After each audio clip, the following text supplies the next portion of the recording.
Hello साथियों, मैं पंकज वैष्णव आप सभी का स्वागत करता हूं। आज की क्लास में हम समझ रहे हैं 10th क्लास के सामाजिक विज्ञान सब्जेक्ट को और आज की क्लास से हम एक नया चैप्टर शुरुआत करने वाले हैं, चैप्टर नंबर 27, जिसका नाम है भारतीय अर्थव्यवस्था की विशेषताएं।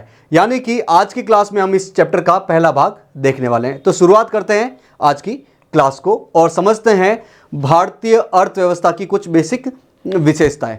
सबसे पहले हम देख लेते हैं कि भारतीय अर्थव्यवस्था अल्प विकसित अर्थव्यवस्था के रूप में किस तरह से है। भारत की अर्थव्यवस्था में वो कौन कौन से तत्व है जो कि भारत की अर्थव्यवस्था का अल्प विकसित रूप बताते हैं। अल्प विकसित मतलब कि विकास के मामले में पिछड़ा हुआ है। अगर हम सामान्य रूप से बात करें तो समझते हैं भारतीय अर्थव्यवस्था मुख्य रूप से ग्रामीण और कृषि पर आधारित अर्थव्यवस्था है। हम जानते हैं कि भारत की आत्मा गांवों में निवास करती है। क्यों? क्योंकि भारत में जो ग्रामीण जनसंख्या है वो बहुत ज़्यादा है। हालांकि समय के साथ साथ ये धीरे धीरे कम हो रही है और शहरी जनसंख्या बढ़ रही है, लेकिन फिर भी वर्तमान में भी ग्रामीण जनसंख्या का अनुपात शहरी जनसंख्या की तुलना में बहुत ज़्यादा है। तो भारतीय अर्थव्यवस्था मुख्य रूप से ग्रामीण है और कृषि पर आधारित, खेती पर आधारित अर्थव्यवस्था है। ये मिश्रित और अल्प विकसित अर्थव्यवस्था है। मिश्रित अर्थव्यवस्था क्या होती है? हमने चैप्टर नंबर 25 में देखा था कि विश्व के अलग अलग देशों की अर्थव्यवस्था को हम मुख्य रूप से 3 भागों में बांट सकते हैं। एक पूंजीवादी अर्थव्यवस्था, दूसरा समाजवादी अर्थव्यवस्था और तीसरा है मिश्रित अर्थव्यवस्था। पूंजीवादी अर्थव्यवस्था क्या होती है? जिस देश की इकोनॉमी में मुख्य रूप से प्राइवेट कंपनियों का दबदबा होता है वो पूंजीवादी अर्थव्यवस्था कहलाती है।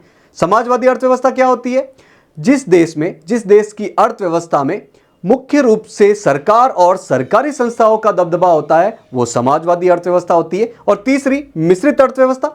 मिश्रित अर्थव्यवस्था वाले देश वो होते हैं जहां पर पूंजीवादी अर्थव्यवस्था और समाजवादी अर्थव्यवस्था के जो बेस्ट तत्व है, जो बेस्ट रूप है, वो दोनों ही मौजूद होते हैं। मतलब कि प्राइवेट कंपनी भी होती है और सरकारी संस्थाएं भी होती है, दोनों मिलजुल कर काम करती है। तो भारत की अर्थव्यवस्था जो है वो मिश्रित अर्थव्यवस्था है, लेकिन ये अल्प विकसित अर्थव्यवस्था है। विकास के मामले में थोड़ी पिछड़ी हुई है। भारत की राष्ट्रीय आय बहुत कम है। राष्ट्रीय आय हमने देखा था पिछले चैप्टर में क्या होती है। तो भारत की जो राष्ट्रीय आय है वो बहुत ही कम है। साथ ही प्रति व्यक्ति आय क्या होती है ये भी हमने समझा था। प्रति व्यक्ति आय निकालने का फॉर्मूला भी देखा था। प्रति व्यक्ति आय निकालने के लिए आपको राष्ट्रीय आय में जनसंख्या का भाग देना पड़ेगा। तो प्रति व्यक्ति आय होती है राष्ट्रीय आय में जनसंख्या का भाग 2। तो जो आंकड़ा निकल के आएगा वो प्रति व्यक्ति आय कहलाएगा। तो भारत में राष्ट्रीय आय भी कम है और फिर प्रति व्यक्ति आय भी कम निकल के आती है। इसीलिए भारत को एक अल्प विकसित अर्थव्यवस्था के रूप में देखा जा सकता है। बात करते हैं हमारी अर्थव्यवस्था में अल्प विकसित अर्थव्यवस्था के निम्न लक्षण विद्यमान हैं। भारत की अर्थव्यवस्था में कुछ लक्षण, कुछ तत्व ऐसे हैं जो कि भारत को अल्प विकसित अर्थव्यवस्था के रूप में बताते हैं। नेक्स्ट क्लास में हम ये भी देखेंगे कि भारत की अर्थव्यवस्था में कुछ तत्व, कुछ लक्षण ऐसे मौजूद हैं जो कि भारत की अर्थव्यवस्था को एक विकासशील अर्थव्यवस्था के रूप में बताते हैं। लेकिन इस क्लास में हम देखने वाले हैं कि भारत की अर्थव्यवस्था में वो कौन से लक्षण है जो कि भारत की अर्थव्यवस्था को एक अल्प विकसित अर्थव्यवस्था के रूप में बताते हैं। तो पहला लक्षण है निम्न प्रति व्यक्ति आय। मतलब भारत में प्रति व्यक्ति आय जो है वो बहुत ही कम है। भारत में प्रति व्यक्ति आय का स्तर बहुत कम है जो कि अल्प विकसित अर्थव्यवस्था का एक पर्याप्त आधार बन जाता है। विश्व बैंक और संयुक्त राष्ट्र संघ ये क्या है? वर्ल्ड लेवल पर कुछ बड़ी बड़ी संस्थाएं हैं जो कि वर्ल्ड के विकास, शांति के लिए काम करता है। तो विश्व बैंक एवं संयुक्त राष्ट्र संघ के अनुसार 2015 में भारत की प्रति व्यक्ति सकल राष्ट्रीय आय 1590 अमेरिकी डॉलर थी। इन दोनों संस्थाओं के अनुसार, विश्व बैंक और संयुक्त राष्ट्र संघ के अनुसार 2015 में भारत की जो प्रति व्यक्ति सकल राष्ट्रीय आय है वो 1590 अमेरिकी डॉलर थी। विश्व में प्रति व्यक्ति सकल राष्ट्रीय आय में भारत का 170वां स्थान रहा। पूरी दुनिया में अलग अलग देशों में इस प्रति व्यक्ति सकल राष्ट्रीय आय के आधार पर भारत का स्थान 170वां, 170, मतलब बहुत ही पीछे है। कहने का मतलब है कि भारत में प्रति व्यक्ति आय बहुत ही कम है। दूसरा आधार है मानव पूंजी का निम्न स्तर। भारत की अर्थव्यवस्था को एक अल्प विकसित अर्थव्यवस्था के रूप में देखा जा सकता है। उसका दूसरा लक्षण है कि मानव पूंजी का जो स्तर है भारत में वो बहुत ही कम है। मानव पूंजी क्या होती है? इंसान जो होता है वो किसी भी देश का नागरिक उस देश की अर्थव्यवस्था में, विकास में बहुत ज्यादा योगदान तब दे पाएगा जब वो मुख्य रूप से शिक्षा और स्वास्थ्य के मामले में बहुत ही मजबूत होगा। तो मानव पूंजी का स्तर भारत में कम है। इसका मतलब यह है कि भारत के लोगों की जो शिक्षा का स्तर है, जो स्वास्थ्य का स्तर है, वो बहुत ही नीचे है। तो भारत में मानव पूंजी का स्तर निम्न पाया जाता है। मानव पूंजी के आधार पर मुख्य रूप से शिक्षा और स्वास्थ्य है किसी भी देश के नागरिकों का। यदि मानव पूंजी के रूप में बहुत अच्छा विकास करना है तो आपको मुख्य रूप से इन दो चीजों पर ध्यान देना पड़ेगा, शिक्षा पे और स्वास्थ्य पे। इनमें गुणात्मक सुधार नहीं है। शिक्षा और स्वास्थ्य के मामले में भारत में गुणात्मक सुधार थोड़ा कम है।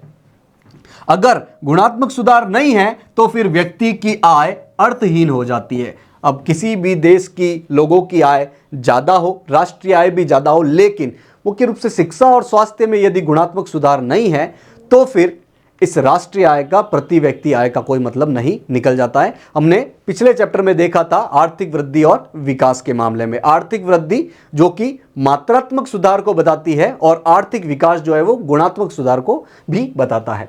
2011 की जनगणना के अनुसार भारत में जो साक्षरता दर पाई गई है वो 74.04%। इसका मतलब क्या है भाई? 2011 की जनगणना, हर 10 साल में जनगणना होती है। जनगणना मतलब लोगों की गिनती करना। इसमें लोगों की गिनती के अलावा उनका स्वास्थ्य का स्तर भी देखा जाता है, उसमें आपकी साक्षरता दर भी देखी जाती है। तो जो 2011 की जनगणना हुई थी उसमें भारत की जो साक्षरता दर पाई गई वो लगभग 74% थी।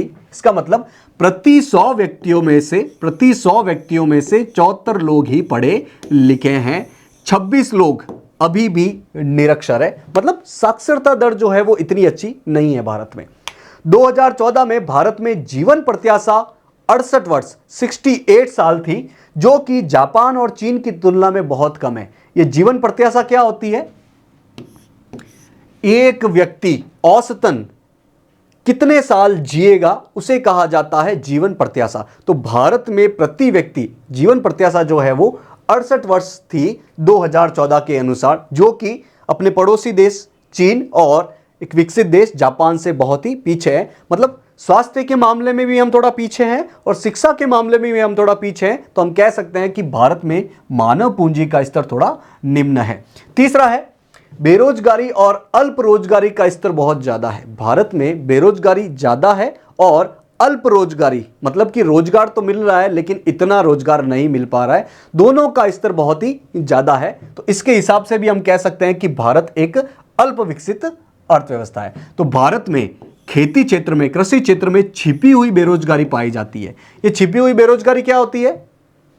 आपको लोग काम करते हुए तो दिखेंगे लेकिन उनकी उत्पादकता लगभग शून्य रहेगी। जैसे कि एक एग्जांपल से समझते हैं कि किसी खेत में 2 लोग काम कर रहे हैं। एक एग्जांपल के तौर पे किसी खेत में 2 लोग काम कर रहे हैं और वो 1 महीना काम करके 100 किलो गेहूं उत्पादन कर लेते हैं।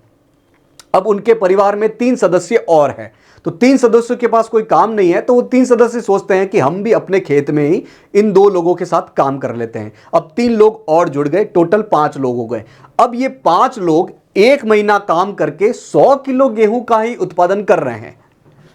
पहले 2 लोग मिलकर 100 किलो गेहूं का उत्पादन कर रहे थे, अब 2 + 3 यानी कि 5 लोग मिलकर भी इस 100 किलो गेहूं का ही उत्पादन कर रहे हैं। मतलब कि बाकी जो 3 लोग आए हैं एक्स्ट्रा में, वो काम करते हुए दिख रहे हैं, लोगों को लग रहा है कि वो रोजगार कर रहे हैं, लेकिन उसकी उत्पादकता शून्य है।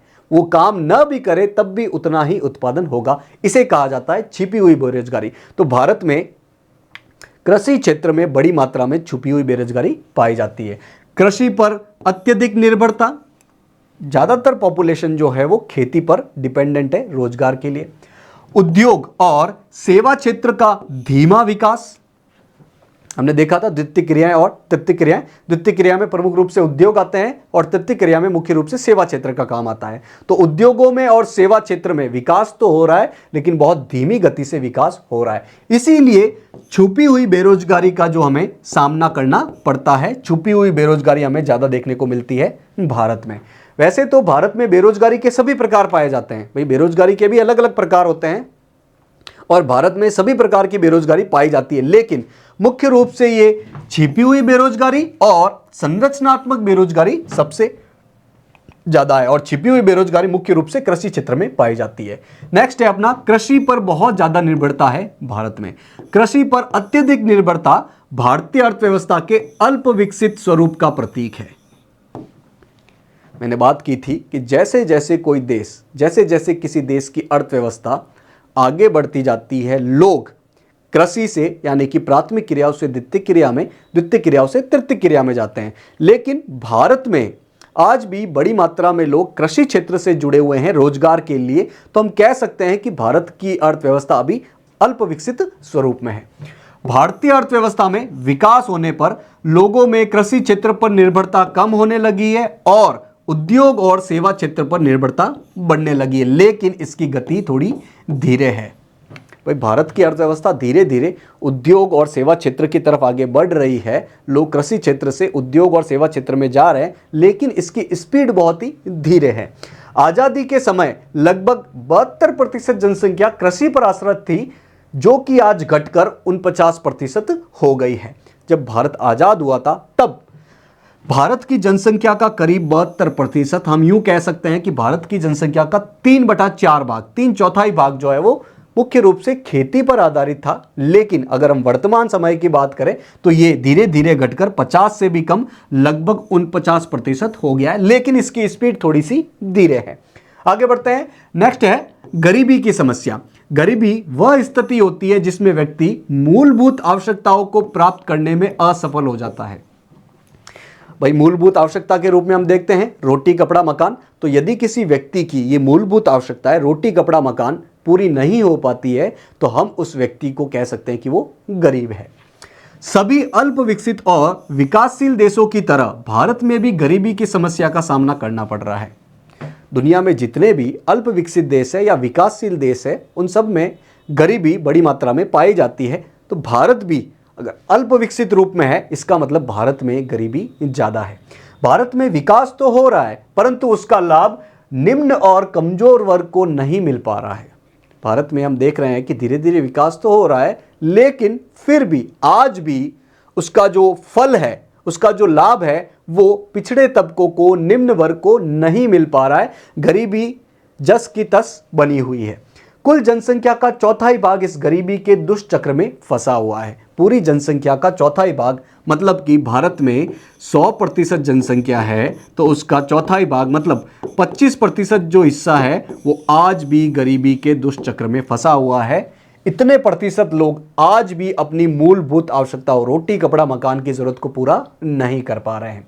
नेक्स्ट है जननांकिकीय संकेतांक। ये क्या है जननांकिकीय संकेतांक? मतलब कि जनसंख्या में कुछ संकेत है, जनसंख्या में कुछ डेटा है जो कि हमें बताता है कि भारत एक अल्प विकसित अर्थव्यवस्था है। जैसे कि भारत में जन्म दर बहुत ऊंची है। जन्म दर का मतलब क्या होता है? प्रति 1000 व्यक्तियों पर कितने बच्चे जन्म ले रहे हैं और जीवित है, उसे कहा जाता है जन्म दर। तो अगर किसी देश की जन्म दर बहुत ज्यादा है तो हम उसे अल्प विकसित अर्थव्यवस्था के रूप में देख सकते हैं। और चूंकि भारत में जन्म दर बहुत ज्यादा है तो हम भारत को भी एक अल्प विकसित अर्थव्यवस्था के रूप में देख सकते हैं। मातृ मृत्यु दर, जन्म देने के समय माताओं की मृत्यु हो जाती है, तो भारत में ये जो मातृ मृत्यु दर है वो ज्यादा है, तो हम कह सकते हैं कि भारत एक अल्प विकसित अर्थव्यवस्था है। इसके अलावा शिशु मृत्यु दर, बच्चे जन्म लेने के कुछ समय बाद अगर मृत्यु हो जाती है उनकी और वो ज्यादा हो रही है, तो हम कह सकते हैं कि वो देश अल्प विकसित अर्थव्यवस्था के अंतर्गत आता है। तो भारत में मातृ मृत्यु दर और शिशु मृत्यु दर का स्तर बहुत ज्यादा है, तो हम कह सकते हैं कि भारत एक अल्प विकसित अर्थव्यवस्था है। इसके अलावा भारत में जनसंख्या की वृद्धि दर भी ज्यादा है, जनसंख्या बहुत तेजी से बढ़ रही है, तो हम कह सकते हैं कि भारत एक अल्प विकसित अर्थव्यवस्था है। आगे देखते हैं, जनसंख्या वृद्धि दर अधिक होने से क्या क्या समस्या हमें देखने को मिलती है। ये जनसंख्या वृद्धि दर बहुत ज्यादा हो जाती है तो हमें मुख्य रूप से इन दो समस्याओं का सामना करना पड़ता है। एक तो है मांग की तुलना में श्रम शक्ति बढ़ जाती है।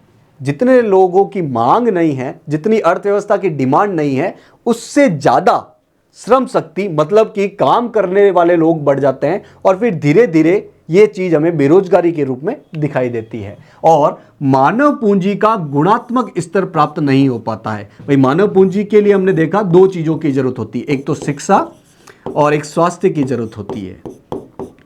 तो चूंकि जनसंख्या वृद्धि दर बहुत ज्यादा है, जनसंख्या बहुत तेजी से बढ़ रही है, तो इस शिक्षा और स्वास्थ्य में इतना गुणात्मक सुधार नहीं हो पाता है और यदि शिक्षा और स्वास्थ्य में गुणात्मक सुधार नहीं तो मानव पूंजी भी नहीं, और मानव पूंजी नहीं या स्तर उसका नीचे है तो फिर कोई भी देश अर्थव्यवस्था के मामले में इतना विकसित नहीं हो पाता है।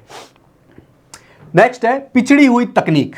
अगर किसी देश में तकनीकी विकास इतना ज्यादा नहीं हुआ है तब भी उस देश की अर्थव्यवस्था को हम अल्प विकसित अर्थव्यवस्था के रूप में देख सकते हैं। तो भारत में तकनीक का विस्तार तो हो रहा है परंतु उसकी गुणवत्ता कमजोर है। आप जानते होंगे कि भारत में टेक्नोलॉजी आगे बढ़ रही है लेकिन उसकी क्वालिटी इतनी अच्छी नहीं है।